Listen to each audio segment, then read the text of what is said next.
Like, how do you measure CO2 and the impacts? And like, I think part of the challenge we have as a society right now is you can't improve what you can't measure. And nobody really knows their impact. Oh, I don't know. It's too complicated. You can actually break Yeah. these things down and start to understand like the impact of certain things.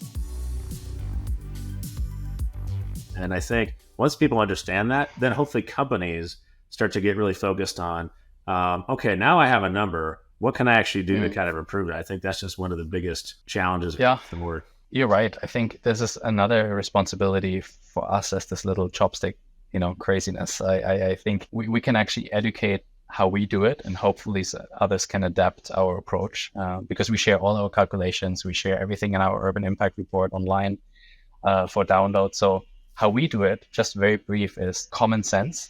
And we're trying to measure everything that we can measure.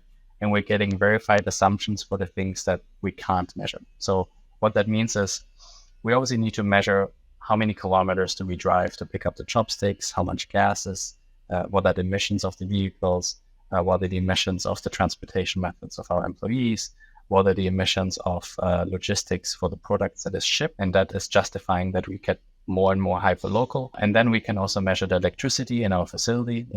If we use less electricity because our machinery is very lean and efficient, how do we redesign the process? What's the perfect footprint of our microfactories to make sure we always break even in our energy levels? And then we offset that by what's the total volume in kilograms or pounds or tons of waste we're actually getting into the facility that otherwise would absorb emissions on the landfill into the atmosphere. That's right. So this is the balance we need to find, right? And if you have an understanding of the entire process, then you can start optimizing. That's right. First, report on it to be transparent, and then you optimize against it. So this is how we tackle it. And from the feedback that we're getting from third-party verifiers and auditors is transparency is key. Like the more you share, the harder it is to actually attack your calculations. Yeah, my hope at some point, is in the 90s, it was mandated that we had to put nutrition labels on everything in the U.S. Before that, they didn't. Like, no one really cared what a calorie was when I was a kid. Like, nobody drank. Nobody carried these around and drank water. Like, what we drank was soda and like Capri Suns, like the worst thing ever. And I know Capri Suns. I grew up with that. Oh yeah, and the calories came out. Everyone cared, and it was then this whole and so I hope that my hope is, just like the nutrition labels, at some point, I think every product should have some kind of carbon label. And then you could scan it. You could see the details online. Yeah. But I think it's going to require a methodology that gets a stamp, just like the nutrition labels. It says, okay, this is the right approach. And then it's going to take, I think, some thought leaders to just start to adopt this. And then hopefully, like you said, because there's some companies that are wonderful. Like I've been looking at who's some of the most sustainable companies out there. The two that I looked at that are really interesting is Apple. You'd say, well, Apple, man, nope, they're one of the more. I think they have like an A rating in terms of how they're measured. And the other one is Target in the U.S. as a retail store as well. But like Walmart, for example, has like a C rating. I forgot the exact score that's measuring this. But I think it looks at some of the things you're talking about end to end. Like, what is the products you're getting? Where are you getting them from? And so, yeah. Well, and it's funny, right? Because these ratings, what they actually like, the requirements for these ratings are pretty simple to start with. Yeah. All it starts with is, do you actually know where your stuff is coming from?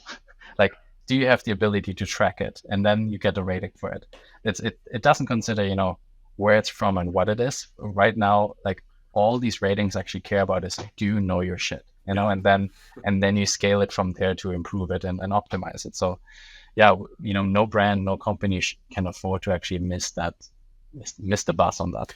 Yeah, and I think it's still early. And again, my hope over time is government will create tighter policies and do a better job, because I think that's what's going to take. And if you look to Europe, especially Sweden and Norway, I don't know about Germany, how they are, but it seems like they're the thought leaders. I look up to them at what they're doing in sustainability, because you have it from government creating pressure. You got just citizens that are really way more, I think, bought in and moving.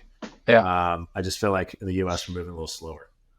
Yeah, it's interesting. I'm not sure if the policymakers can keep up with if there's actually an industry leader who can give the pace.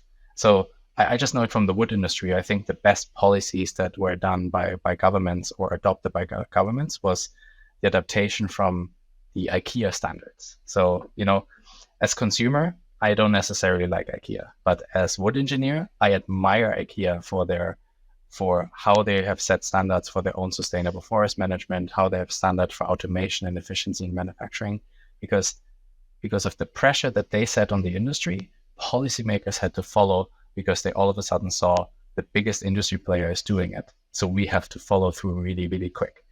I'm hoping that I can play my part with drop value, even on the scale we're operating. I think we actually have the exposure as a business to set a new standard for transparency in the circular economy for our measurements.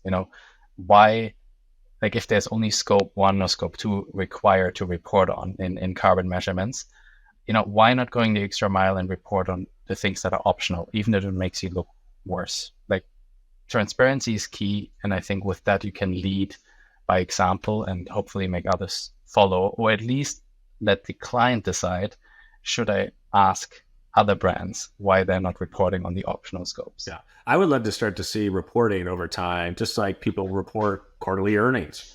What's your impact to the earth? And keep it simple. It doesn't have to be super hard, but something that kind of gives people an idea that, hey, we're a company and we care, and look at here are the things that we're doing. I just feel like manufacturers need to have more accountability in the byproduct, the waste they're producing. And today I think it's very little. Or simple answers: where's your product coming from, who produced it, and what's in it, for all products. Because that alone, we don't know that, for your couch or for your chair that you're sitting on. I doubt that the ones you actually bought it from knows that, because it goes through so many hands. Oh, I see. In the supply chain, you're just saying, no one knows where. Yeah. And that's the trickier part, especially for more complex products.